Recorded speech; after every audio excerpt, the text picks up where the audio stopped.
El ritual del domingo por la noche en mi casa siempre había sido sagrado, o al menos eso es lo que yo creía. El olor del estofado de mi difunto esposo, Gaspar, llenaba cada rincón de la casa, una receta que yo preparaba con la misma devoción con la que él había creado y perfeccionado durante años de feliz matrimonio. Era más que una cena, era un ancla, un punto fijo en el torbellino de la vida moderna que eran las vidas de mi hijo, Pascual, y su esposa, Inocencia. La mesa, puesta meticulosamente para tres, brillaba bajo la luz cálida de la lámpara del comedor, una isla de normalidad en un océano de semanas ocupadas. Yo pasaba la tarde entera cocinando, no por obligación, sino por amor, encontrando una alegría silenciosa en el acto de nutrir a mi familia, el único vestigio que me quedaba de la vida que había construido con Gaspar. Esa noche no fue diferente en su comienzo. Pascual e Inocencia llegaron a las 8 en punto, como siempre. Pascual me dio un beso en la mejilla, un gesto rápido, casi un roce, su mente ya en el partido de fútbol que se perdería o en el correo del trabajo que no había revisado. ¿Qué tal la semana, mamá?, preguntó como un autómata mientras se sentaba en su lugar de siempre, sacando instintivamente el teléfono del bolsillo de su chaqueta. Inocencia, por su parte, realizó su propio ritual. Dejó un pequeño postre de una pastelería cara sobre la encimera de la cocina, un gesto que parecía decir «he contribuido», y me dedicó una sonrisa amplia, practicada frente al espejo. «Benigna, te ves muy bien. Ese color te sienta de maravilla». Siempre elogiaba mi ropa o mi peinado, nunca mi comida, nunca el esfuerzo que representaba. Era un cumplido superficial que mantenía una distancia segura, un recordatorio sutil de que ella pertenecía a un mundo de estética y yo al de la domesticidad. La conversación durante la cena fluyó por los cauces habituales, un río poco profundo y predecible. Hablamos del ascenso de un colega de Pascual, de la nueva decoración del salón de una de las amigas de Inocencia, de las excelentes notas de mi nieta, Joana, en física. Yo escuchaba, asentía, hacía las preguntas correctas para mantener la pelota en el aire. «¿Y eso es bueno para la empresa, hijo? Qué interesante, querida. ¿Y de qué color pintó las paredes?». Era mi papel, el de la matriarca silenciosa, la audiencia devota para el monólogo de sus vidas. Me había convencido a mí misma de que este era el nuevo lenguaje del amor familiar, un interés pasivo, una presencia que no interrumpe. Fue después del estofado, mientras recogía los platos y ellos empezaban con el postre comprado, cuando Inocencia sacó un folleto brillante de su bolso de diseñador. Lo deslizó sobre la mesa con un aire de triunfo, como un general desplegando el mapa de una batalla ganada. «Ya lo tenemos. El itinerario final no es absolutamente perfecto». El folleto era un festín para los ojos, impreso en papel grueso y satinado. Mostraba imágenes de ensueño, clichés perfectos de una vida inalcanzable para muchos. El Coliseo de Roma bañado por una luz dorada, las góndolas de Venecia deslizándose por canales de aguas turquesas, las cúpulas y estatuas de Florencia recortadas contra un cielo azul intenso. Era un viaje para celebrar su 15º aniversario. Un sueño hecho realidad. «Es increíble, Inocencia. Se ve maravilloso», dije con una sinceridad que me brotó del corazón. Una parte de mí, la parte que siempre sería madre y que se había negado a ver la creciente distancia entre nosotros, se alegraba genuinamente por ellos. Me imaginé a Pascual con sus ojos curiosos, los mismos que tenía de niño cuando le leía cuentos de aventuras, maravillado ante tanta historia, ante tanta belleza. Pascual levantó la vista de su teléfono, finalmente capturado por el entusiasmo de su esposa. «Sí, va a ser genial. 2 semanas, hoteles de lujo, de esos con historia, ¿sabes? Y tours privados, sin aglomeraciones». Inocencia se encargó de todo. Es la mejor planeando estas cosas. Su mirada se encontró con la de ella, y compartieron una sonrisa cómplice, una burbuja de felicidad compartida en la que yo no estaba incluida. Me sentí, por un instante doloroso y agudo, como una extraña mirando la felicidad de otros a través de una ventana, con el frío en la espalda. Me alegro tanto por ustedes, repetí, mi voz un poco más baja esta vez, mientras servía el café. Y entonces, una pregunta inocente, una pregunta estúpida nacida de un corazón que aún se aferraba a la ilusión de pertenencia, se formó en mis labios. ¿Y cuándo se van? Inocencia tomó un sorbo de café, sus ojos evaluándome por encima del borde de la taza de porcelana. Había un cálculo en su mirada que me inquietó. En 5 semanas, justo después del cumpleaños de Joanna. Queremos celebrarlo bien antes de irnos. Hubo una pausa. No fue una pausa normal, de esas que ocurren naturalmente en una conversación. Fue un vacío súbito, un agujero negro que absorbió todo el sonido y la calidez de la habitación. Un silencio que se estiró, se tensó, hasta volverse casi sólido, casi insoportable. Fue Pascual, mi hijo, quien lo rompió, carraspeando un sonido nervioso que nunca le había oído hacer. Sus ojos no encontraron los míos.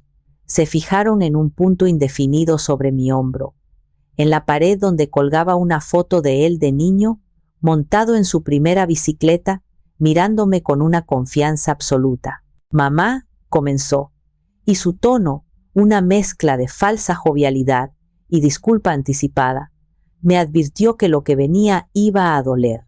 «Nos encantaría que vinieras, de verdad que sí, pero, ya sabes».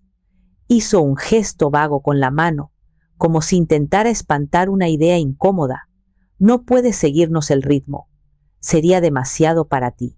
Sentí un frío glacial extendiéndose desde mi pecho hacia mis extremidades. Un frío que ni el café caliente podía combatir. ¿No puedo seguirles el ritmo? Yo, Benigna, la mujer que caminaba 5 kilómetros cada mañana, llueva o haga sol. Yo, que todavía cavaba y plantaba en mi propio jardín, sintiendo la tierra en mis manos. Yo, que había criado a ese hombre corriendo detrás de él durante 20 años, desde parques infantiles hasta campos de fútbol. La frase era un absurdo, una mentira tan transparente que era un insulto en sí misma.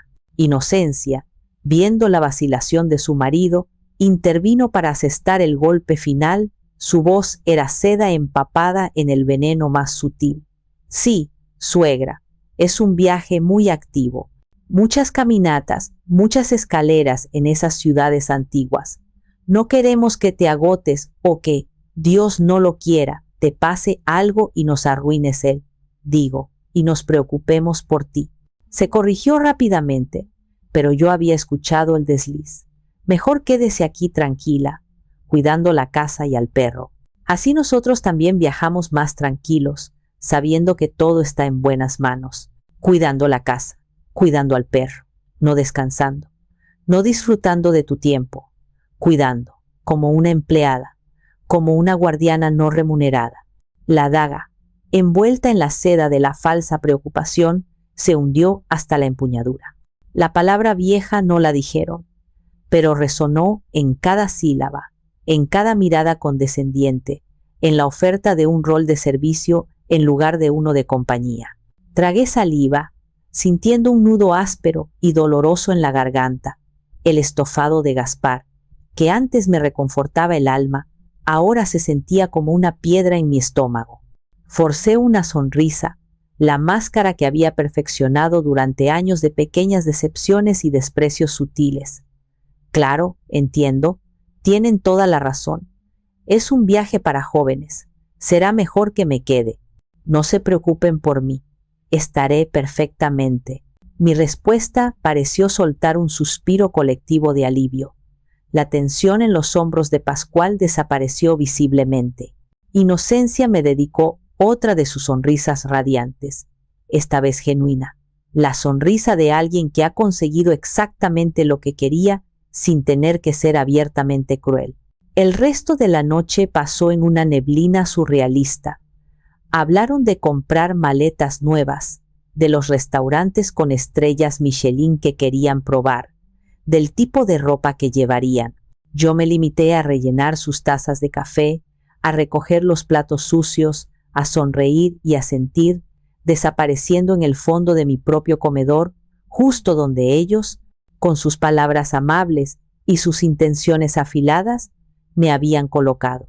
Cuando finalmente se fueron, con promesas vacías de te traeremos un recuerdo bonito, cerré la puerta y me apoyé en ella, el silencio de la casa cayendo sobre mí como una lápida. Por dentro, algo que no sabía que aún podía romperse, un último vestigio de esperanza ingenua, se hizo añicos de forma irreversible. Esa noche, en la quietud de mi hogar, la casa que había construido con Gaspar ladrillo a ladrillo, sueño a sueño, me di cuenta de una verdad aplastante. No estaba simplemente sola, me habían dejado sola, y en esa soledad impuesta, en el eco de sus risas y planes, comencé a abrir los ojos de verdad. Me senté en el sillón de Gaspar, el cuero gastado un consuelo familiar contra mi espalda, y dejé que los recuerdos vinieran a mí. Pero ya no eran las olas nostálgicas y cálidas de siempre, eran fríos, analíticos, piezas de un rompecabezas que finalmente encajaban, formando una imagen desoladora y cristalina. Mi mente se convirtió en un museo, y yo era la única visitante, recorriendo las galerías de mis propios agravios silenciosos, cada uno expuesto bajo una luz cruda y sin piedad. La primera sala de exhibición, la más grande, estaba dedicada a la casa, no esta, la mía, sino la de ellos. La casa de sus sueños en un barrio de moda. Recordé el día, hace exactamente 10 años, sentada en la misma mesa del comedor donde horas antes me habían descartado. Pascual acababa de anunciar su compromiso con Inocencia. Estaban eufóricos, llenos de planes, pero una sombra de preocupación nublaba su felicidad. Los precios son imposibles, mamá, me confesó Pascual en voz baja mientras Inocencia estaba en el baño. Nunca podremos permitirnos el pago inicial. Vi la angustia en los ojos de mi hijo, la misma mirada desvalida que ponía de niño cuando no podía resolver un problema de matemáticas. Esa noche, después de que se fueran, no pude dormir. Fui al estudio, donde aún guardaba los documentos importantes de Gaspar en una caja fuerte. Abrí la puerta de metal y saqué el certificado de su seguro de vida. Una suma considerable que yo había guardado celosamente, tocándola solo para emergencias, considerándola sagrada. ¿Había una emergencia mayor que el futuro de mi único hijo? Al día siguiente fui al banco y con manos temblorosas firmé un cheque por $50,000. Se lo entregué a Pascual en un sobre simple.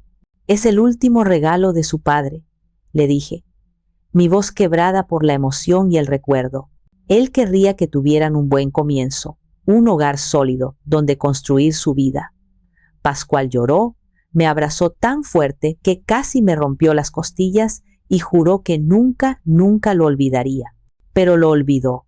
O peor, conscientemente reescribió la historia para adaptarla a su narrativa de éxito. Hace un par de años, en una barbacoa que organizaron, escuché a Inocencia, con su voz cantarina y su copa de vino en la mano, contar la historia a unos nuevos amigos. Sí, fue nuestra primera gran inversión inteligente, dijo, gesticulando con grandilocuencia. Vimos una oportunidad en el mercado justo cuando los precios bajaron y arriesgamos. Pascual y yo siempre hemos sido muy astutos con el dinero. Es importante ser autosuficiente. Miré a Pascual, esperando que la corrigiera, que defendiera la memoria de su padre, mi gesto, pero él simplemente asintió, sonriendo con un orgullo que no le pertenecía. El regalo de Gaspar, mi sacrificio silencioso, se había metamorfoseado en una anécdota de su propia brillantez financiera. Yo no dije nada. Solo di la vuelta y fui a comprobar si la carne de la parrilla estaba lista. ¿Qué podría haber dicho? ¿Desenmascararlos frente a sus amigos? No era mi estilo. Mi estilo era tragarme el dolor y seguir adelante. Me levanté del sillón y caminé hacia el estudio, la siguiente galería de mi museo personal. En la pared colgaba un calendario del año pasado. Mis dedos rozaron los fines de semana de mayo, junio, julio, casi todos tachados con una nota apresurada. Mi propia letra, cuidar a Joanna. Recordé una llamada específica de un viernes por la tarde. Mamá, ¿puedes quedarte con Joanna esta noche? Tenemos una cena de trabajo importantísima, de esas que no se pueden cancelar. Yo tenía planes. Una rara noche de cine con mi hermana Wilfreda, algo que esperaba con ilusión toda la semana. Claro, hijo, no te preocupes, dije, y mi corazón se encogió mientras marcaba el número de Wilfreda para cancelar. Otra vez, Benigna, me dijo ella, su voz sin ocultar la decepción. Te están tomando el pelo. Yo lo negué, defendiéndolos como siempre. Son jóvenes, tienen que construir su carrera, Will. Es importante. Pero la verdad, la cruda verdad, la descubrí al día siguiente. Mientras navegaba por las redes sociales para ver fotos de mis sobrinos, me topé con el perfil de Inocencia. Allí estaba, una serie de fotos de ella y Pascual en un viñedo, copas en alto, sonrisas radiantes. El pie de foto decía, escapada espontánea de fin de semana. A veces solo necesitas un respiro de todo. Vida de pareja, amor. Mi respiro, mi pequeña salida con mi hermana, había sido sacrificado por su escapada espontánea. Y cuando regresaron el domingo por la noche para recoger a Joanna, ni siquiera un gracias sincero, solo un ¿se portó bien? ¿No te dio mucha lata? Mientras recogían a una niña medio dormida. No era un favor, era un servicio no remunerado, esperado y ni siquiera agradecido. La última galería, la más sagrada y dolorosa, estaba en mi corazón. Estaba dedicada a Gaspar. Abrí el cajón inferior de su escritorio, un lugar que rara vez visitaba, y saqué una vieja libreta de cuero, la que usaba como diario y agenda. Sus páginas estaban llenas de su letra elegante, de bocetos de edificios y de sueños. En una de las últimas páginas, escrita poco antes de que la enfermedad se lo llevara, encontré una lista. Era simple, titulada Cosas por hacer con Benny. La primera era fondo para la educación de Joanna. La segunda, justo debajo, decía viaje a Italia. Florencia para mi artista. Roma para mi historiadora. Venecia para mi romántica. Mi corazón se encogió hasta convertirse en un puño apretado. El viaje del que me acababan de excluir con la excusa de mi edad y mi fragilidad era el viaje que Gaspar, mi Gaspar, siempre había querido hacer conmigo. Él solía decir, con ese brillo en los ojos que tanto amaba, cuando me jubile, te llevaré a ver el David de Miguel Ángel. Te quedarás sin aliento, mi amor, y yo estaré allí para sostenerte. Pero él nunca se jubiló. Y ahora, su sueño estaba siendo usurpado, financiado con el dinero por el que trabajó hasta el agotamiento. Y yo, su compañera de sueños, había sido descartada como un equipaje viejo e incómodo. Fue en ese momento, rodeada por los fantasmas de mis propias concesiones, que la imagen completa se reveló con una claridad que dolía físicamente. Mi papel en sus vidas se había reducido a una función, a una utilidad.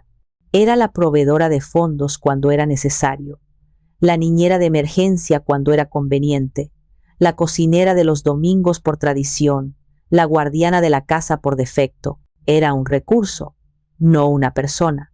Mi amor, mi tiempo, mi energía, el legado de mi esposo, todo había sido absorbido, dado por sentado y finalmente despreciado con una sonrisa amable. El dolor de la noche anterior ya no era una herida abierta. Se estaba enfriando, solidificando, convirtiéndose en algo duro, pesado y afilado dentro de mí. El amor incondicional, me di cuenta, tiene un límite. Y yo, esa noche, en el desolado museo de mis agravios, finalmente lo había encontrado.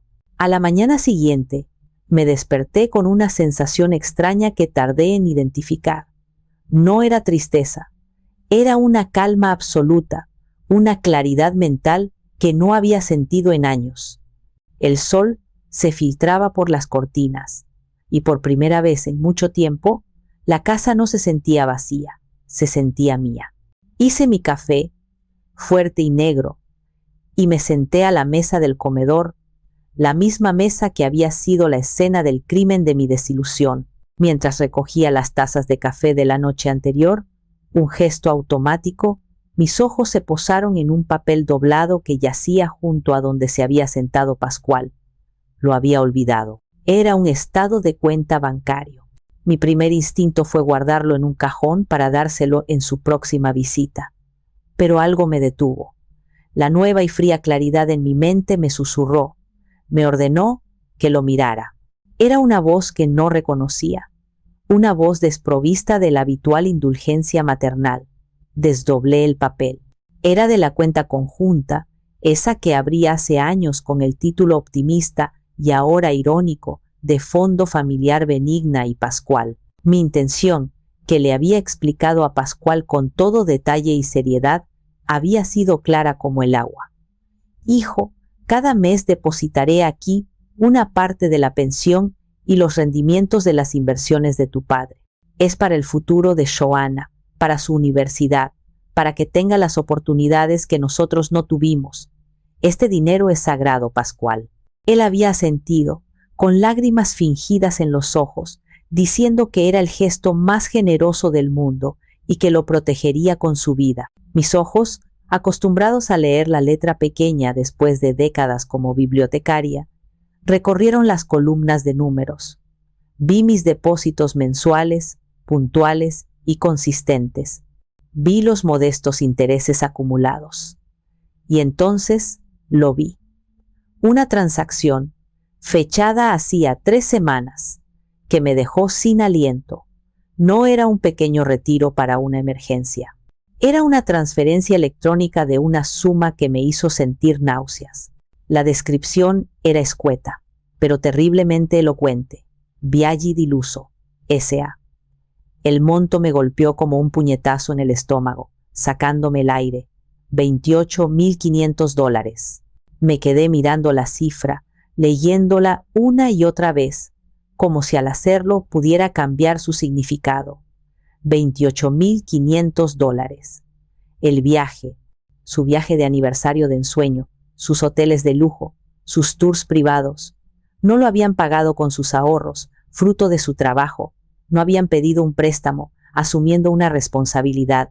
Habían metido la mano directamente en el futuro de su propia hija, en el legado sagrado de su padre, y lo habían robado, con la misma facilidad con la que cogían una porción extra de mi estofado los domingos, y yo, la guardiana designada de ese legado, la abuela devota, había sido relegada a cuidar la casa y al perro, mientras ellos se gastaban la herencia de mi nieta en prosecco y selfies frente a monumentos históricos. La rabia que sentí en ese instante no fue caliente ni explosiva.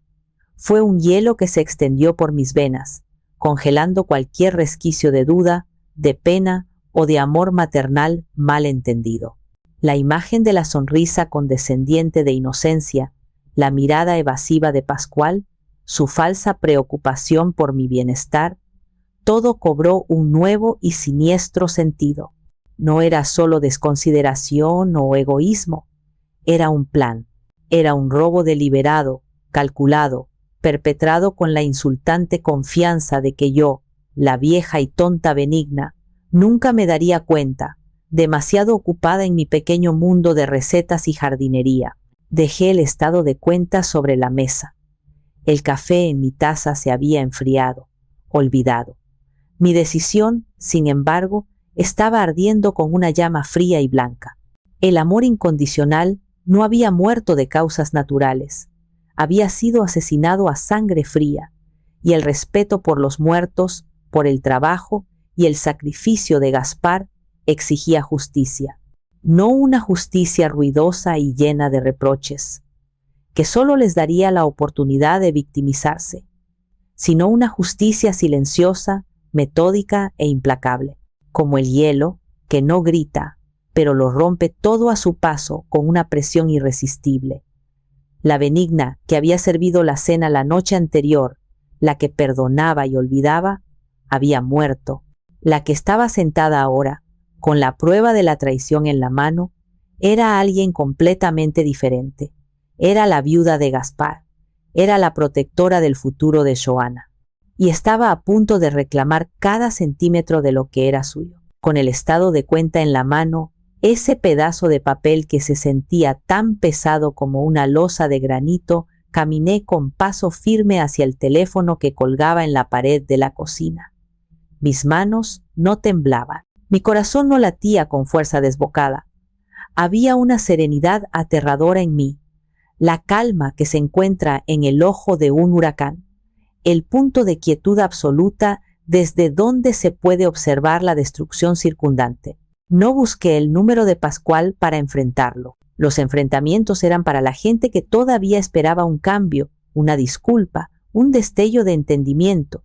Yo ya no esperaba nada de él. Busqué en mi vieja agenda de contactos el número de mi hermana Wilfreda. Wilfreda, mi hermana menor, era mi opuesto en casi todo.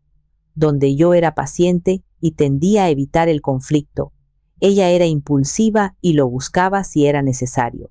Donde yo era diplomática y medía mis palabras, ella era brutalmente honesta, a veces hasta el punto de la crudeza. Era una directora de escuela jubilada, una mujer que había lidiado con adolescentes problemáticos, padres negligentes y burocracia educativa durante 40 años. No se andaba con rodeos ni sentimentalismos, era exactamente lo que necesitaba. Sonó 2 veces antes de que contestara, su voz enérgica y sin rodeos como siempre. Benny, ¿qué pasa? Es temprano para tus llamadas. Hola, Will. ¿Tienes un minuto? Mi voz sonó extraña, incluso para mí. Plana, desprovista de emoción, como si perteneciera a otra persona. Para ti, siempre. ¿Estás bien? Suenas rara. No es tu voz de todo está bien. Conocía mis matices mejor que nadie. Tomé una respiración profunda, el aire llenando unos pulmones que se sentían de acero. Estoy perfectamente, Will. De hecho, creo que nunca he estado mejor. Y entonces, sin preámbulos, sin quejas, sin el habitual preludio de suspiros y lamentos, le leí los detalles del estado de cuenta, el nombre del fondo, el propósito con el que fue creado, la fecha de la transacción, el beneficiario, Viaggi di Lusso S.A. y el monto $28.500. Cuando terminé, hubo un silencio al otro lado de la línea, un silencio tan denso que podía oír el zumbido de la vieja nevera en mi cocina. Finalmente, Wilfreda explotó. No fue con la suave simpatía que una hermana podría ofrecer, fue con una furia volcánica, una indignación pura que fue la validación más poderosa que yo podría haber recibido. Ese sinvergüenza, ese malagradecido y esa arpía interesada. Te lo dije, benigna, te lo dije durante años que te estaban viendo la cara de tonta, que estaban abusando de tu buena fe. Su voz era un trueno a través del auricular.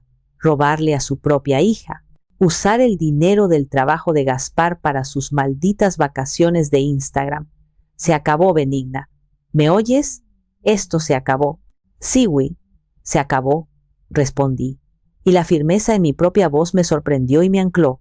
¿Qué vas a hacer?, preguntó, su tono cambiando en un instante, pasando de la furia a la estrategia, como la directora de escuela que planea una expulsión ejemplar. Voy a recuperar lo que es mío y lo que Gaspar me dejó, dije, las palabras saliendo con una facilidad que me asustó y me empoderó al mismo tiempo. Voy a proteger a Joanna y voy a enseñarles una lección que no olvidarán. Pero necesito ayuda. Necesito a alguien que sepa de estas cosas. A alguien bueno, Will. A alguien muy bueno. Hubo otra pausa, esta vez más corta, cargada de pensamiento. Conozco a alguien, dijo Wilfreda finalmente. No es buena, es una tiburón. Se come a los abogados buenos para desayunar y usa sus huesos como mondadientes. Se llama Licenciada Romero. Es cara, pero vale cada centavo. Le diré que la vas a llamar. Escúchala, Benny. Haz exactamente lo que te diga. Y por el amor de Dios, por una vez en tu vida, no tengas piedad, sin sentimentalismos. ¿Entendido? ¿Entendido?, dije y colgué el teléfono. La conversación me había dejado con una sensación de poder. Ya no estaba sola en mi indignación. Tenía un aliado y estaba a punto de contratar un ejército. La mañana siguiente me vestí con un cuidado que no había tenido en años. No el vestido floreado de abuela que solía ponerme. Elegí mi viejo traje de sastre de lana gris, el que usaba para las reuniones importantes en la biblioteca cuando tenía que defender mi presupuesto ante el consejo universitario. Era mi armadura. Me miré en el espejo del recibidor. Mis ojos, generalmente suaves y melancólicos, ahora tenían un brillo duro, un reflejo del acero que se había forjado en mi interior en las últimas 48 horas. El despacho de la licenciada Romero estaba en el corazón del distrito financiero, en un edificio de cristal y acero que parecía ajeno a cualquier tipo de emoción humana.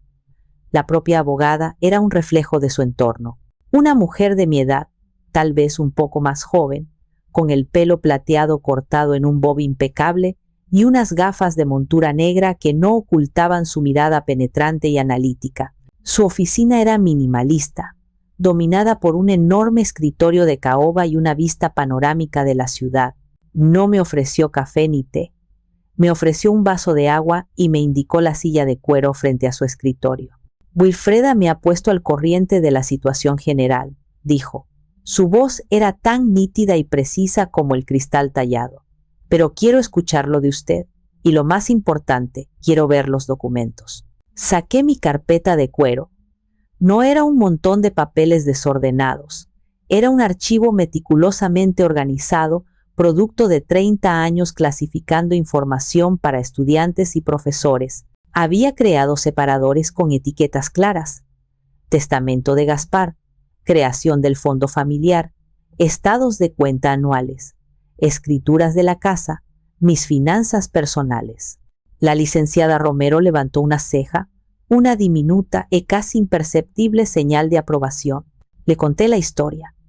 Sin lágrimas, sin autocompasión, sin adornos. Expuse los hechos como si estuviera presentando un informe en la biblioteca. El origen del dinero, el propósito explícito del fondo, la conversación del domingo, el descubrimiento del estado de cuenta. Cuando terminé, le deslicé la carpeta por la pulida superficie de la mesa. Estuvo en silencio durante casi 20 minutos, un silencio absoluto solo roto por el suave susurro del papel al pasar las páginas. Sus ojos se movían rápidamente de un documento a otro, absorbiendo, procesando, conectando. De vez en cuando, hacía una pequeña anotación en un bloc de notas con una pluma estilográfica. Finalmente, cerró la carpeta con un sonido seco y definitivo y me miró fijamente, sus ojos magnificados por los cristales de sus gafas. Señora Benigna, dijo, y su tono contenía un respeto profesional que me hizo enderezar la espalda aún más. Lo que han hecho su hijo y su nuera no es solo moralmente reprobable, es legalmente insostenible. En el caso del fondo, su propósito estaba claramente definido verbalmente y usted es la titular principal y la única que ha depositado fondos. Su intención fiduciaria es clara. Lo que han hecho roza la malversación. ¿Qué puedo hacer?, pregunté. Mi voz era un susurro firme. La licenciada Romero sonrió, pero no fue una sonrisa cálida. Fue la sonrisa de un general antes de una batalla que sabe que va a ganar.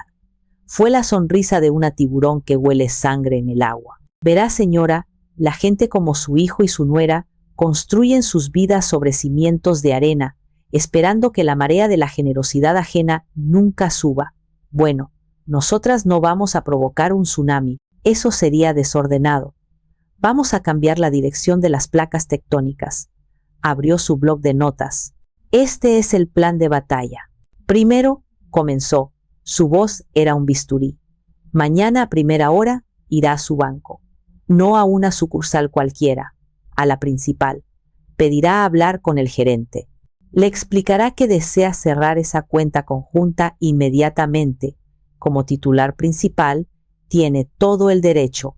Transferirá los fondos restantes a una nueva cuenta a su nombre únicamente, una cuenta de alto rendimiento. Que el cheque de la agencia de viajes rebote y deje un cráter es el primer paso, el que les corta los suministros. Segundo, continuó, pasando a la siguiente anotación. Revocaremos cualquier poder notarial, médico o financiero que le haya otorgado a Pascual. A partir de ahora, usted es la única dueña y señora de sus decisiones. Nombraremos a su hermana como apoderada secundaria, si le parece bien. Asentí, mi mente trabajando a toda velocidad. Tercero, y esto es crucial, es la pieza de artillería pesada. Modificaremos su testamento, redactaremos uno nuevo, blindado. En él crearemos un fideicomiso para su nieta, Johanna. Todo su patrimonio irá directamente allí y será administrado por su hermana Wilfreda hasta que Johanna cumpla, digamos, 25 años. Una edad en la que tendrá la madurez para manejarlo. Su hijo, Pascual, recibirá una suma simbólica, $100. Hizo una pausa, lo suficiente para que no pueda impugnar el testamento alegando que fue olvidado, pero tampoco que el insulto sea claro, sonoro y eterno. Incluiremos una cláusula, si me lo permite, explicando que esa suma es en reconocimiento a la lección que me enseñó sobre el verdadero valor de la confianza y para que nunca olvide el fruto del trabajo duro de su padre. Me quedé sin aliento. Era brutal, era poético, era perfecto. Y cuarto, concluyó la abogada, cerrando el bloc. Pondremos su casa, que entiendo por las escrituras, está únicamente a su nombre, en un fideicomiso en vida. Eso la blindará contra cualquier intento futuro de manipulación emocional o reclamación legal. La casa será suya mientras viva y a su muerte se venderá y los fondos se añadirán al fideicomiso de Johanna o se donarán a la causa que usted elija. Será su fortaleza inexpugnable. Se reclinó en su silla de cuero. Señora Benigna, como le dije a su hermana, esto no es venganza, es justicia patrimonial, es orden, es control. Justicia patrimonial. La frase resonó en mi cabeza. No era una madre herida actuando por despecho. Era una viuda protegiendo el legado de su esposo. Era una abuela asegurando el futuro de su nieta. Era una mujer reclamando su soberanía. Lo haré, dije, mi voz firme, sin un atisbo de duda. ¿Haremos todo eso? La licenciada Romero asintió, satisfecha. Excelente. Mis asistentes se pondrán a trabajar en los documentos de inmediato. Usted encárguense del banco mañana. Y un último consejo, señora Benigna, uno que no le cobraré. Cuando su hijo llame, porque llamará, desesperado y confundido, no conteste. Déjelo en la incertidumbre. El silencio, a veces, es el arma más poderosa y el castigo más elocuente. Salí de ese edificio de cristal y acero sintiéndome como si me hubieran quitado un peso de encima que llevaba cargando durante años. El cielo de la ciudad parecía más azul, el aire más limpio. No era una víctima, era una estratega. Y la guerra, mi silenciosa guerra de independencia, acababa de empezar. La semana que siguió fue un torbellino de actividad silenciosa y decidida. Cada acción era un paso calculado en el tablero de ajedrez que la licenciada Romero había diseñado para mí, y yo lo ejecuté con la precisión de un gran maestro. El lunes por la mañana, me puse mi traje gris de batalla y me dirigí a la sucursal principal del banco, un imponente edificio de mármol y bronce que siempre me había intimidado un poco. Hoy no. Hoy caminaba con un propósito. El gerente, un hombre joven llamado señor Ríos, que me conocía de años de trámites y siempre me había tratado con una amabilidad algo condescendiente, me saludó con su habitual cordialidad.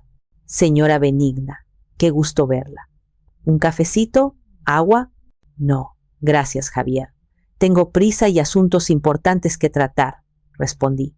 Mi tono era amable pero inusualmente firme. Su sonrisa vaciló un instante. Nos sentamos en su pequeña oficina de cristal, un acuario desde el que observaba el ir y venir de clientes.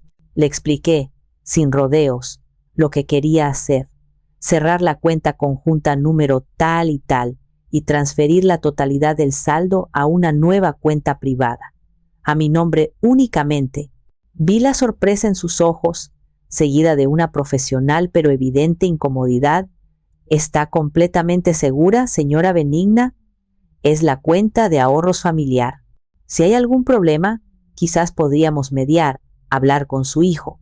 Estoy completamente segura, lo interrumpí, deslizando mi identificación sobre el escritorio con un gesto definitivo. Soy la titular principal y, como puede verificar en sus registros, la única fuente de los fondos de esa cuenta durante toda su existencia.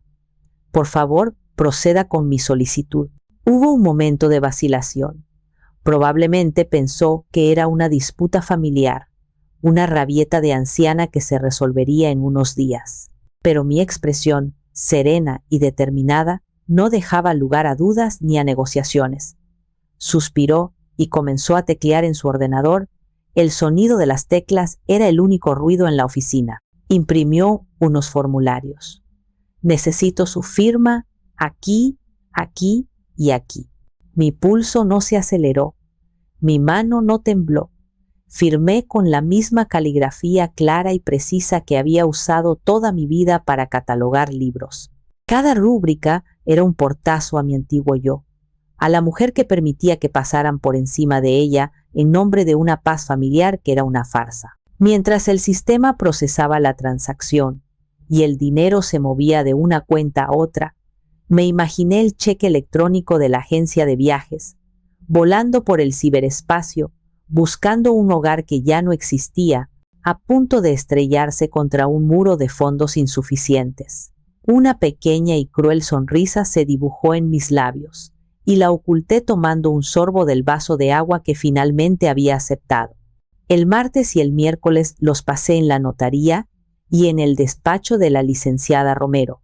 Primero, la revocación de todos los poderes. El notario, un hombre solemne con un gran bigote, leyó el documento en voz alta. Cada frase que me devolvía el control absoluto sobre mi salud y mis finanzas se sentía como una bocanada de aire fresco. Nombré a Wilfreda como mi apoderada en caso de incapacidad, sabiendo que ella ejecutaría mis deseos con la misma ferocidad con la que defendía a sus alumnos. Luego, el Nuevo Testamento. La cláusula de los $100 para Pascual me hizo sentir una punzada de algo que podría haber sido culpa, si no fuera porque la imagen del estado de cuenta seguía grabada a fuego en mi retina. Pensé en Gaspar. Él era un hombre justo, un hombre increíblemente generoso, pero no un tonto. No habría permitido que el fruto de su trabajo, de sus noches sin dormir, se convirtiera en unas vacaciones de lujo para una nuera vanidosa que apenas lo respetó en vida. La culpa se disipó como la niebla matutina. El fideicomiso para Joana, detallado y blindado, se sentía como la acción más correcta y amorosa que había hecho en años. Estaba protegiendo a mi nieta no solo financieramente, sino también de la influencia rapaz y materialista de sus propios padres. El jueves fue el turno del fideicomiso de la casa. El proceso fue similar, más firmas, más sellos oficiales. Las palabras legales eran complejas, pero el significado era simple. Esta casa, mi santuario, el hogar que Gaspar y yo habíamos llenado de amor, risas y sí, también lágrimas, era intocable. Nadie podría engatusarme para venderla en mi vejez. Nadie podría reclamarla como su herencia anticipada. Era mía, y solo mía, hasta mi último aliento.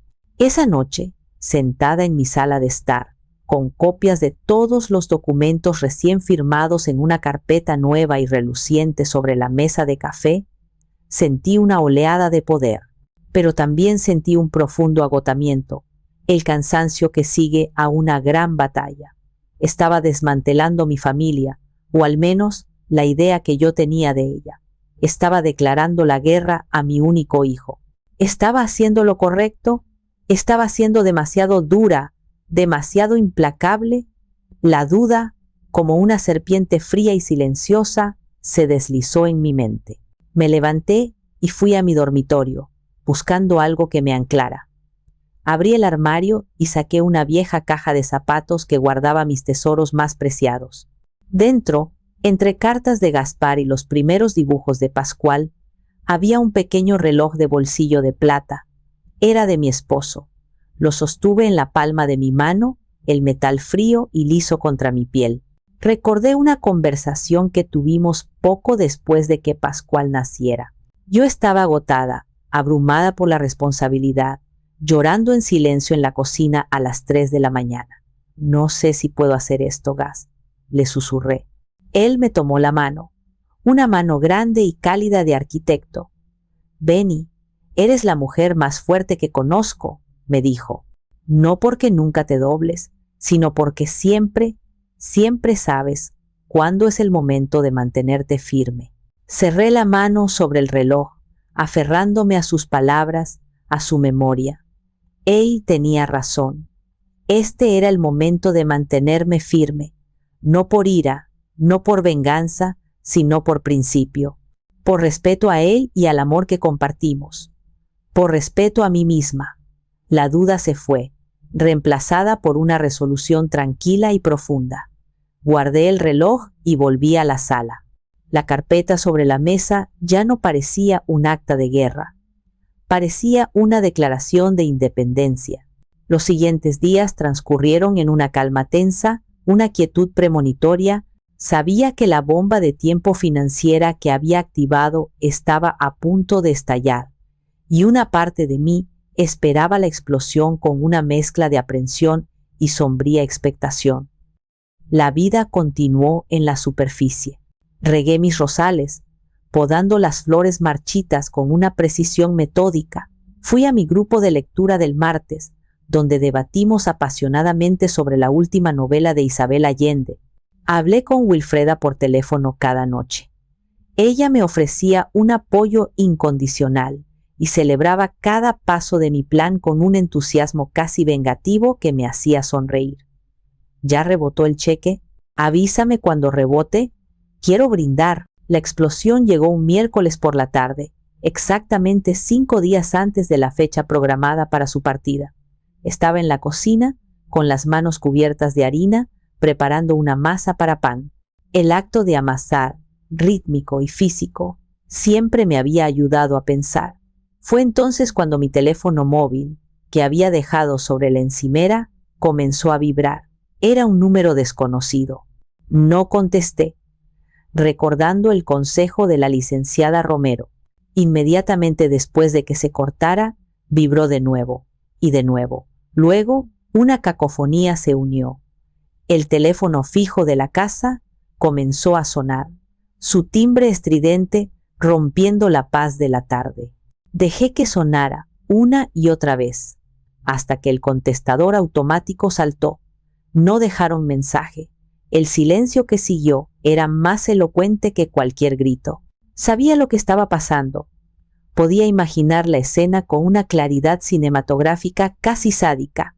Inocencia, probablemente en una de esas boutiques exclusivas del centro comercial, con un bolso de piel de $2,000 en la mano, entregando su tarjeta de crédito con un gesto displicente.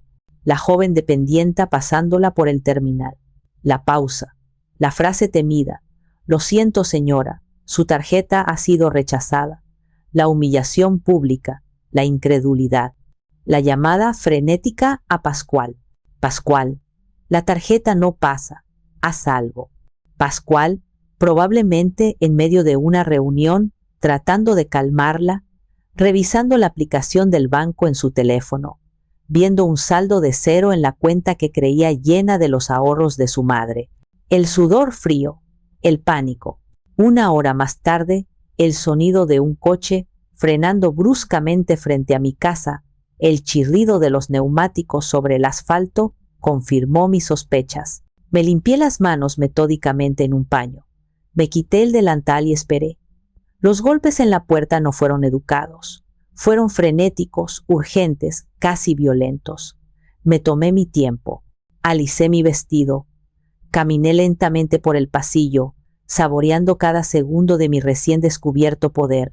Finalmente, abrí la puerta. Estaban allí, en mi porche, con el sol de la tarde iluminando sus rostros descompuestos. Pascual estaba pálido, con una mancha de sudor en el cuello de su camisa de marca. Inocencia estaba roja de furia. Sus ojos, generalmente calculadores y fríos, ahora lanzaban chispas de rabia. —¿Mamá? —exclamó Pascual, su voz una octava más alta de lo normal, casi un chillido. —Hay un problema terrible con el banco. El dinero desapareció. La cuenta está vacía. Inocencia lo apartó de un empujón, tomando el control de la confrontación. —No es un problema, es un robo —espetó, mirándome como si yo fuera una criminal común. —¿Llamaste al banco? ¿Cancelaste las tarjetas? Alguien nos ha robado. Tenemos que llamar a la policía ahora mismo. Me apoyé en el marco de la puerta, sintiéndome extrañamente tranquila, como una espectadora en una obra de teatro muy dramática y mal actuada. Los miré a los dos, a sus rostros distorsionados por el pánico y la codicia, y sentí una ausencia total de piedad. —No ha habido ningún robo, Inocencia —dije. Mi voz era suave, pero cortante, como el filo de un cuchillo recién afilado. —¿Qué quieres decir? —preguntó Pascual, la confusión comenzando a nublar su pánico. —Quiero decir que el dinero no desapareció —expliqué, mirándolo directamente a los ojos por primera vez, obligándolo a sostener mi mirada. Simplemente volvió a su dueña. El silencio que siguió fue absoluto. Podía oír el canto de un pájaro en el roble del jardín, el zumbido de una abeja entre mis rosales. Vi la confusión en el rostro de Pascual dar paso lentamente, dolorosamente, a una comprensión horrorizada. Inocencia, sin embargo, todavía no lo entendía o se negaba a entenderlo. —¿De qué estás hablando, Benigna? Esa era nuestra cuenta de ahorros —dijo, su voz subiendo de tono, volviéndose chillona. —No, querida —la corregí, saboreando cada palabra—. Esa era mi cuenta, una cuenta que yo abrí, una cuenta en la que yo depositaba dinero cada mes, el dinero de la herencia de mi esposo, Gaspar, el dinero destinado a la educación universitaria de mi nieta, tu hija. Hice una pausa, dejando que las palabras se asentaran en el aire denso entre nosotros. No era dinero para tus caprichos en la Vía Condotti. El rostro de Inocencia pasó del rojo al blanco en un segundo. Finalmente lo entendió. Su boca se abrió y se cerró un par de veces, sin emitir sonido. Pascual se pasó una mano por el pelo, su mandíbula tan apretada que parecía que iba a romperse. Pero el viaje, balbuceó. Su voz era apenas un hilo. Está todo pagado desde esa cuenta. Los vuelos, los hoteles. Nos vamos en 5 días. Me temo que ahí es donde te equivocas, dije. Y por primera vez, dejé que un poco del hielo de mi interior se reflejara en mi voz. Verás, la agencia de viajes intentó hacer el cargo final hoy para los impuestos y tasas. Y como la cuenta ya no existe, el pago rebotó. Me imagino que según sus políticas de cancelación, que seguramente no leíste, cuando un pago final falla, toda la reserva se cancela automáticamente para liberar las plazas. ¡Qué lástima! Pascual me miró, y en sus ojos vi algo que no había visto desde que era un niño de 8 años que había roto mi jarrón de porcelana favorito. La comprensión absoluta de que había sido atrapado, de que su mentira se había desmoronado y que no había excusa posible en el mundo que pudiera salvarlo. ¿Por qué?, susurró, su voz rota. ¿Por qué, mamá? Era la pregunta que había estado esperando, la pregunta que merecía una respuesta completa. Me enderecé, abandonando el apoyo del marco de la puerta. Me sentí más alta, más fuerte. ¿Preguntas por qué, Pascual? Déjame preguntarte a ti. ¿Por qué creíste que tenías derecho a usar el legado de tu padre, el dinero de su sudor y sus sueños, para un viaje del que me excluiste por ser demasiado vieja para seguir tu ritmo? ¿Por qué creíste que tu madre, la mujer que te dio la vida, era solo una empleada conveniente para cuidar tu casa y tu perro? ¿Por qué, después de todos estos años, creíste que yo era tan tonta, tan ciega, que nunca me daría cuenta? No tuvo respuesta. Solo se quedó allí, con la boca abierta, derrotado por la verdad. Inocencia, sin embargo, recuperó el aliento y todavía tenía veneno de sobra. Esto es cruel, siseó, su voz temblando de rabia. Eres una vieja amargada y cruel. Nos estás arruinando el aniversario. No, Inocencia, respondí con la misma calma mortal. Cruel es decirle a la madre de tu esposo que es una carga mientras planeas gastarte el dinero de su nieta. Cruel es robar con una sonrisa. Yo no estoy arruinando nada. Simplemente estoy restaurando el orden natural de las cosas. El dinero ha vuelto a su legítima propietaria. Pascual finalmente encontró su voz, una voz llena de una desesperación patética que ya no me conmovía. ¿Y qué se supone que hagamos ahora? ¿Qué les decimos a todos? Esa era la señal. El momento para el jaque mate final. No sé ustedes, dije, y me di la vuelta para entrar a la casa, dándoles la espalda. Me detuve en el umbral sin girarme. Pero yo sí sé lo que voy a hacer. Entré al recibidor y recogí 2 carpetas de viaje de cuero azul que había dejado preparadas sobre la mesita. Volví a la puerta. Se las mostré. Eran 2 boletos de avión. A Roma, conexión a Florencia, salida al día siguiente. A mi nombre y al de Wilfreda, yo sí voy a Italia, anuncié, mi voz resonando con una autoridad que ni yo misma sabía que poseía. Wilfreda y yo salimos mañana por la mañana. Pensé que, ya que estoy tan vieja y no puedo seguir el ritmo, un viaje cultural y tranquilo para ver arte, para caminar a mi propio paso, sería perfecto para mí. Les dediqué una sonrisa fría, la primera sonrisa genuina en mucho tiempo. Usé el dinero que recuperé para pagar el viaje que tu padre, Gaspar, siempre quiso darme. Es una verdadera pena que él no pueda acompañarme, pero al menos iré en su honor y con su bendición. La expresión en sus rostros fue mi recompensa. No fue triunfo lo que sentí, no fue alegría. Fue una profunda y sombría satisfacción, como la de un cirujano que ha extirpado un tumor maligno. La justicia, como el estofado de Gaspar, es un plato que se sirve mejor después de una larga y lenta cocción. Y finalmente, estaba en su punto. El silencio que cayó sobre el porche fue tan pesado que pareció absorber todo el sonido del mundo. El rostro de Pascual era un lienzo de emociones contradictorias y dolorosas. Incredulidad, humillación, una pizca de ira impotente, y debajo de todo, la comprensión devastadora de que había subestimado a su madre de una manera catastrófica y final. Inocencia, por otro lado, no tenía matices. Su rostro estaba contraído en una máscara de pura furia, sus labios apretados en una línea delgada y blanca. No puedes hacernos esto, siseó, dando un paso adelante, su mano crispada sobre su bolso de marca. Es nuestro aniversario, se lo hemos contado a todo el mundo, está en todas mis redes sociales. Ah, la imagen pública, dije, asintiendo lentamente, como si considerara un punto académico interesante. Siempre ha sido tu prioridad, ¿no es así, Inocencia?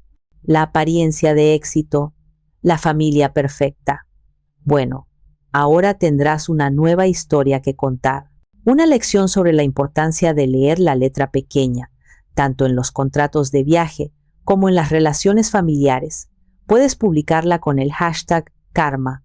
Pascual finalmente reaccionó, suplicante, su orgullo hecho añicos. Mamá, por favor, podemos arreglarlo, te lo juro, te devolveremos el dinero. Pediremos un préstamo, venderemos el coche, lo que sea. Pero no hagas esto, por favor. ¿Arreglarlo? Repetí, y mi voz, por primera vez, se cargó con el eco de años de decepciones. ¿Arreglar los domingos en los que me sentí como un mueble parlante en mi propia casa? arreglar los fines de semana que sacrifiqué para que pudieran tener sus escapadas espontáneas, arreglar el hecho de que usaste el dinero de tu padre y el futuro de tu hija para tu propio placer, sin una pizca de remordimiento hasta que te atraparon. Negué con la cabeza, lenta y deliberadamente. No, Pascual. Hay cosas que el dinero no puede arreglar. La confianza es una de ellas. Y la mía la has pulverizado. Fue entonces cuando Inocencia jugó su última carta, la más sucia, la que guardan las personas acorraladas. Su voz goteaba desprecio y una malicia pura. Disfruta de tu viaje, Benigna. Disfrútalo con tu hermana, porque eso es lo que serás por el resto de tu vida. Una vieja egoísta y sola. Te vas a morir sola en esta casa enorme, rodeada de tus estúpidos libros y tus recuerdos. La amenaza, diseñada para tocar mi fibra más sensible, el miedo primordial a la soledad de la vejez, ya no tenía poder sobre mí. Hacía una semana esas palabras me habrían destrozado, pero la mujer que estaba en el porche ya no era la misma. La miré, no con ira, sino casi con lástima. Prefiero la soledad honesta que la compañía falsa, Inocencia, respondí, y las palabras se sintieron como la verdad más profunda y liberadora que había pronunciado en mi vida. Yo ya no le tengo miedo a la soledad. De hecho, me he dado cuenta de que he estado sola durante mucho tiempo, incluso cuando estaban ustedes aquí. La diferencia es que ahora la elijo yo, y me sienta de maravilla. Me di la vuelta, sin esperar respuesta, sin darles la satisfacción de una última palabra. Ahora, si me disculpan, tengo que terminar de hacer la maleta. Abran la puerta al salir. Entré a mi casa y cerré la puerta principal. No la cerré de golpe. La cerré suavemente. El clic de la cerradura fue el sonido más satisfactorio del mundo, el punto final de un capítulo largo y doloroso de mi vida. Me apoyé en la madera, escuchando sus voces ahogadas afuera por un momento. Una mezcla de acusaciones y desesperación, antes de que el sonido del motor de su coche se alejara a toda velocidad, dejando tras de sí solo el silencio. El silencio que quedó no era vacío.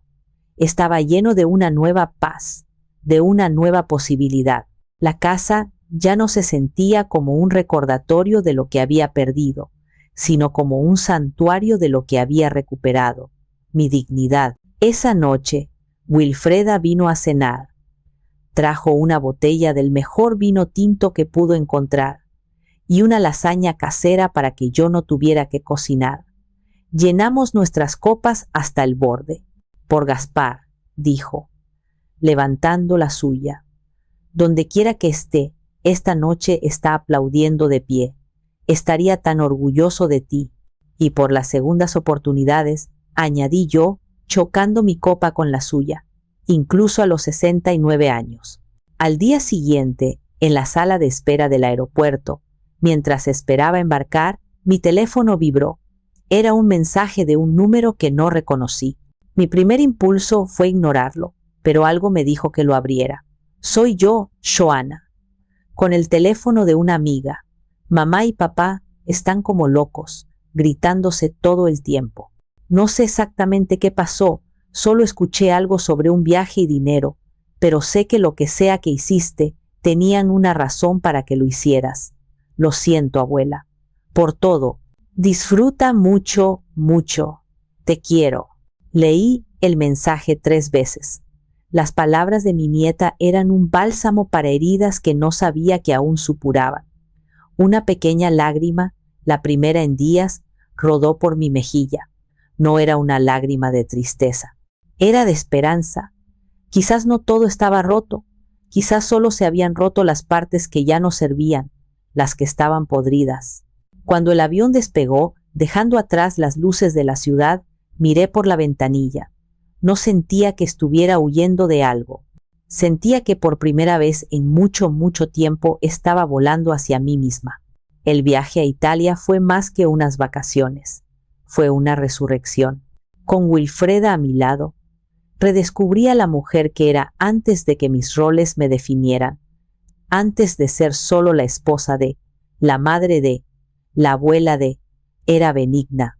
Una mujer que se perdía en la belleza de un Caravaggio, que podía caminar durante horas por calles empedradas sin sentir más cansancio que el de la pura alegría, que disfrutaba de una copa de Chianti al atardecer en una pequeña piazza, sin mirar el reloj. En Florencia, me paré frente al David de Miguel Ángel, tal como Gaspar había soñado. Y sí, me quedé sin aliento, no solo por la magnificencia sobrehumana de la estatua, sino por la profunda sensación de haber cumplido una promesa, de haber cerrado un círculo sagrado. Lloré por Gaspar, por el viaje que nunca hicimos juntos, por la injusticia de su partida temprana, pero también sonreí a través de las lágrimas, porque sabía que, de alguna manera, él estaba allí conmigo, su espíritu maravillado junto al mío. Wilfreda fue la compañera perfecta. No me trató con la condescendencia que el mundo a veces reserva para los mayores, ni con la falsa delicadeza que se le da a alguien que ha sufrido un trauma. Me trató como a su igual, a su hermana, a su cómplice. Nos reímos hasta que nos dolió el estómago en un pequeño restaurante en Trastevere. Nos perdimos gloriosamente en los laberínticos callejones de Venecia. Comimos demasiado gelato y hablamos durante horas, no de Pascual ni de inocencia, sino de nuestros sueños de juventud, de nuestros miedos secretos, de nuestro futuro. Sí, a nuestra edad todavía hablábamos con entusiasmo del futuro. Durante esas 2 semanas, ignoré deliberadamente mi teléfono. Lo ponía en modo avión durante el día y solo lo conectaba por la noche en la tranquilidad de la habitación del hotel para recibir el mensaje diario de Joanna. Eran mensajes cortos, pequeños faros de luz desde un mundo lejano. Hoy vi una película de Fellini que creo que te gustaría. Pensé en ti en mi clase de historia del arte. Espero que estés comiendo mucha pasta y tirando una moneda en la fuente. Eran pequeños hilos de conexión, puentes que mi nieta estaba construyendo con valentía sobre el abismo que sus padres habían cavado. El único intento de contacto del otro lado vino a través de Wilfreda, como era de esperar. Una tarde, mientras estábamos sentadas en una plaza en Roma, disfrutando del sol, su teléfono sonó. Era un número desconocido, pero ella contestó con su habitual aplomo. Su rostro se endureció al instante. No se la voy a pasar, dijo con voz cortante. Y si vuelve a llamar a este número, la próxima llamada que recibirá será de mi abogada para ponerle una orden de alejamiento por acoso. Colgó con un gesto brusco. ¿Pascual?, pregunté, aunque ya sabía la respuesta. ¿Peor?, respondió ella, tomando un gran sorbo de su Aperol Spritz, la tía Carmen, diciendo que la familia es la familia y que cómo te atreves a humillar a tu único hijo de esa manera. Un montón de tonterías sobre el perdón y la sangre. Le dije que se metiera la familia y la sangre por donde le cupiera. Nos reímos, una risa liberadora que hizo girar algunas cabezas. La policía de la familia, los parientes que nunca estaban para ayudar pero siempre para juzgar, habían entrado en escena. Su intromisión, lejos de hacerme sentir culpable, solo reforzó mi decisión. Cuando regresé a casa, la sentí diferente. El silencio ya no era pacífico, era opresivo. Las habitaciones, antes llenas de vida, ahora parecían enormes y vacías. Cada rincón susurraba un recuerdo de una vida que ya no existía. Ya no era mi santuario, se había convertido en un mausoleo, y yo no estaba lista para ser enterrada. Al día siguiente, sin dudarlo, llamé a un agente inmobiliario. La decisión de vender la casa que había sido mi mundo durante 45 años fue sorprendentemente fácil, indolora. Me di cuenta de que no estaba vendiendo mis recuerdos. Esos me los llevaba conmigo, guardados a buen recaudo en mi corazón. Estaba vendiendo ladrillos, mortero y un pasado que ya no me servía. Pascual e Inocencia se enteraron de la manera más impersonal y pública posible, cuando el cartel de Se vende apareció en el jardín delantero. Esa misma tarde estaban en mi puerta. Esta vez no había furia en sus rostros, solo una desesperación fría y una incomprensión total. «La casa», dijo Pascual. Su voz sonaba hueca, como si viniera de muy lejos. «¿También nos vas a quitar la casa?», crecí aquí. «Esta nunca fue tu casa para que yo te la quite, Pascual. Fue mía y de tu padre», respondí con calma, sin dejarles pasar. «Y ahora es demasiado grande para mí. Necesito un nuevo comienzo. Un lugar que no esté tan lleno de fantasmas». «Un nuevo comienzo», repitió Inocencia con una sorna que ya no me afectaba. «¿Sola? ¿En un apartamento de viejos?»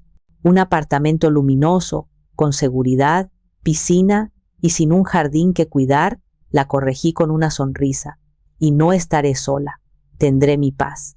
Y he descubierto que es una compañía excelente». Vendí la casa en menos de un mes a una familia joven y ruidosa con 3 niños pequeños. Me alegré. La casa necesitaba risas de nuevo. Necesitaba el sonido de pies corriendo por los pasillos, tal como lo habíamos hecho nosotros una vez. Con el dinero de la venta, compré un hermoso condominio en una zona céntrica, con un balcón que daba a un parque verde y vibrante. Y luego hice algo que le habría encantado a Gaspar, el bibliófilo. Fui a la biblioteca pública, el lugar donde había pasado tantos años felices rodeada de historias, y hablé con la directora. Con una parte significativa de las ganancias de la casa, establecí una fundación a nombre de Gaspar y Benigna, un fondo permanente destinado a financiar el programa de lectura infantil y la adquisición de nuevos libros para las generaciones venideras. El legado de Gaspar ya no estaría en una cuenta bancaria vulnerable a la codicia, sino en las manos y las mentes de cientos de niños.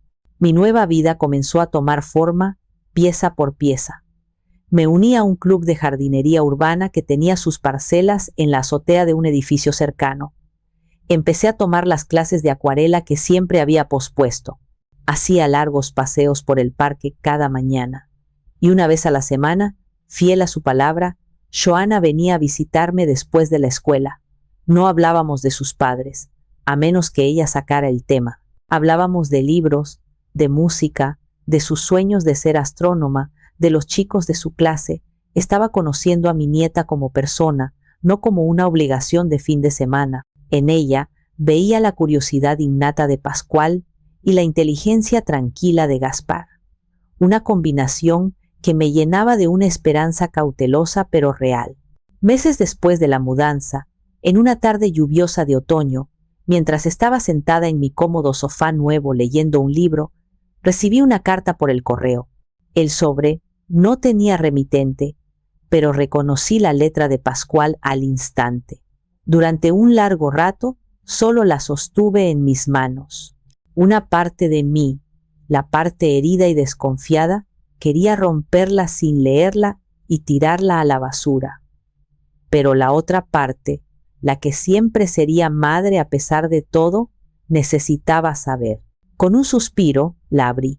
Eran varias páginas, escritas con una caligrafía apretada, casi ilegible, con varias palabras tachadas y corregidas. No era una carta de ira ni de justificación. Era una confesión cruda y dolorosa. «Mamá», comenzaba, «sé que probablemente no quieras saber nada de mí, y lo entiendo. No sé por dónde empezar. No hay excusas para lo que hice. Durante meses he intentado encontrar una, pero no la hay. Fui un cobarde, un débil y un ladrón. Me dejé llevar por la codicia de Inocencia, sí, pero también por mi propia estúpida y vergonzosa necesidad de aparentar algo que no soy. Cada vez que nos ayudabas, en lugar de sentir una gratitud abrumadora, una parte podrida de mí sentía que era mi derecho, como si me lo mereciera. Y esa idea me avergüenza hasta lo más profundo de mi ser».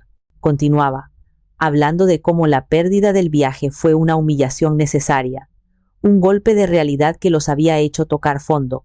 Hablaba de cómo mi silencio en los meses siguientes había sido más ensordecedor y educativo que cualquier grito o reproche. «He estado yendo a terapia», escribió, y esta frase me hizo detenerme. «Estoy tratando de entender por qué me convertí en este hombre, ¿Por qué traicioné los valores que tú y papá me enseñaron? Inocencia y yo estamos en terapia de pareja. Ella también está cambiando, o al menos lo está intentando. La venta de la casa fue el último clavo en el ataúd de nuestra vieja vida. Nos obligó a mirar nuestra propia mediocridad sin el colchón de tu generosidad. La última parte fue la que me hizo detenerme y releerla varias veces.